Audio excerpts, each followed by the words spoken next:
நீலகிரி மாவட்டம் உதகை வண்டிச்சோலை பழைய கார்டன் சாலை பழங்குடியின மக்களான தோடரின மக்கள் வசிக்கும் கார்டன் உள்ளிட்ட அதன் சுற்று வட்டார குடியிருப்பு பகுதிகளில் கடந்த சில நாட்களாக உணவு மற்றும் தண்ணீர் தேடி வனப்பகுதியில் இருந்து வெளியேறிய சிறுத்தை ஒன்று உலா வருகிறது.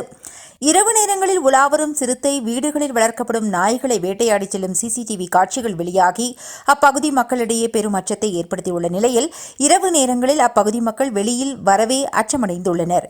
இந்நிலையில் மக்களுக்கு அச்சுறுத்தலாக சுற்றித் திரியும் சிறுத்தையை கூண்டு வைத்து பிடித்து அடர்ந்த வனப்பகுதிக்குள் விட வனத்துறையினர் நடவடிக்கை எடுக்க வேண்டும் என அப்பகுதி மக்கள் தொடர்ந்து கோரிக்கை விடுத்து வந்தனர்.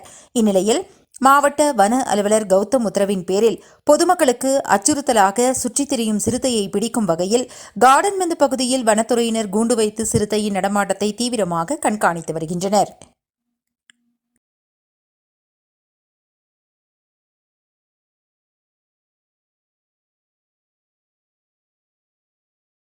ராகம் டிவி யூடியூப் பக்கத்தை சப்ஸ்கிரைப் செய்யுங்கள்.